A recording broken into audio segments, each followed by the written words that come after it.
Have you ever heard that saying, don't shoot the messenger? I think there's a reason that it's a saying, but I don't think it's because it's natural. I think it's to counter what's in our nature. Because the opposite is definitely intuitive, that if someone brings good news to you, you're going to want to share the joy with them. If someone continuously brings good news, then all the people that they bring good news to, they get to see the excitement and the smiles.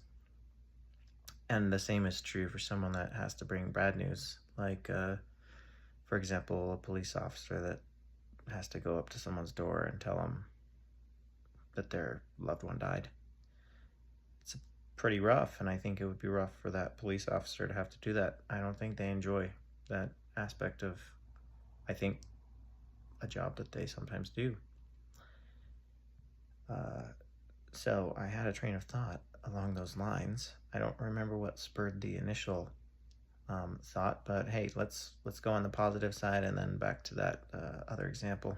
So real quick on the positive side, are you telling me that if you went and bought a lottery ticket from 18-year-old Hispanic kid at the 7-Eleven and you get home and you won $100 million, you're not going to go give $1 million to that guy that brought the good news to share it around? I think it's natural for us to want to reward good news when it comes.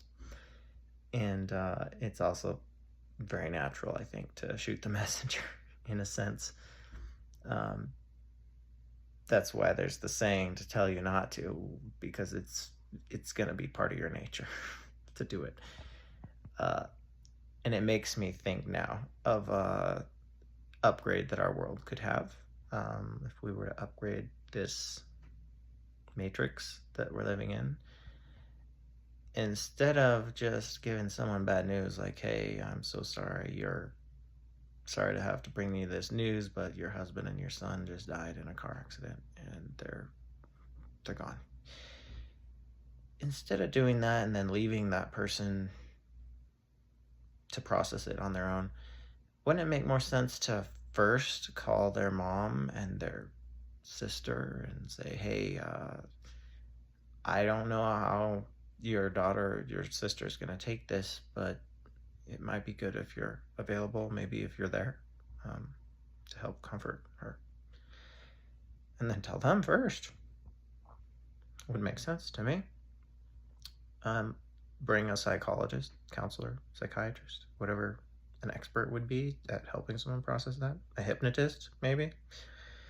Hypnotize them first before you give them the bad news. I don't know. I don't know what the protocol ought to be, but I certainly don't think it should be just throw a bunch of bad news on someone and then leave them to their own devices to process it without first finding out if they would benefit from having friends and family around to process. So in my mind, I went through that upgrade in terms of who shows up. So the police officer shows up at your door with the psychiatrist and says, you're under arrest, or you won the lottery. We're going to figure out which one it is based on how you react. So then the psychiatrist says, hey, ignore that, dude. But yeah, you do need to lay down and we need to have a talk. And then they tell them, hey, have you ever, not have you ever, but like, imagine for me, lay down on your couch, visualize the worst thing that you can ever imagine happening to you. And now, quick, like, let's imagine the best thing that you could ever imagine happening to you. And, the news that you're about to hear is gonna go from that worst thing ever to the best thing ever. So you could imagine a plant that is a tree underground where the roots are. It's all the dirt, and that's the bad news that you're gonna get. And then the flower on the outside, the tree on the top, is that best thing, and you are going to go through one of those transitions right now. But before we give you all the news of the bad news and the good news, we want to bring you to a kind of a relaxation spa location, mental health, wellness center of some sort. So then they hop in the car and they go to this building. Everything's very peaceful. They tell them, hey, the insurance has paid for up to a week for you to stay here and process. They show them a room. It's beautiful. There's a garden they can see from their window. Otherwise, it's pretty white and clean, and there's a monitor on the wall they can press to see who's in the lobby that they can go visit or get. They could visit in the lobby, or they could visit it in their current room, but it's recommended for them that they go and visit in a separate visiting room. In the separate visiting room, there's maybe an altar that they can mourn at. There's a couch that they can cuddle, or a massage table where their family members or their friends, their loved ones, their close people could, through massage, help process the tragedy, basically. Maybe a table, one of those small round tables with 2 chairs, so that the game plan type friend that when you get serious and start thinking about logistics of how you're gonna proceed. A refrigerator with some refreshments, things in it. Just a visiting room. Then they tell you your husband and your son are dead.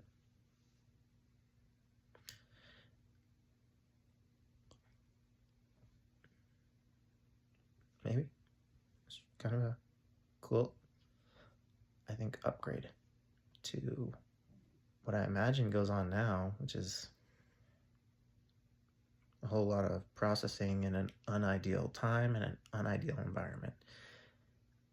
The bad news is unideal as it comes, but the environment could be optimized to transforming that bad news into some of the best news in your life. How could it become the best news? I don't know. Someone's got to make that up in their brain, imagine it, and help build that trail so that that is a likely outcome. But that's, I guess, the thought. What if all the insurance companies covered that? I don't know how much it would actually cost, because you tell someone they have a week to be there, and they don't need a week. They just need to know that there's no pressure for them to leave.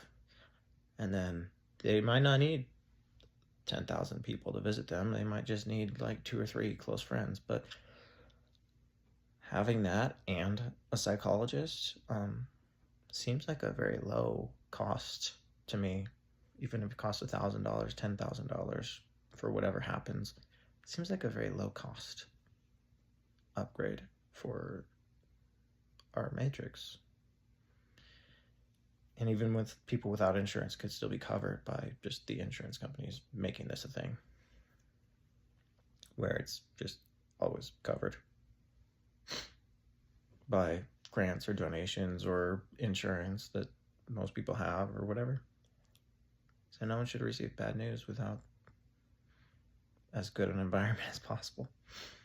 And I know some people that might not rather be in that controlled environment of a nice white room and a place to rest and have your family there. Some people maybe do process better on the top of a mountain or in the middle of somewhere. But I think it's a good idea to make that a thing. So thanks for listening to my idea and vision for a better world. Bless you.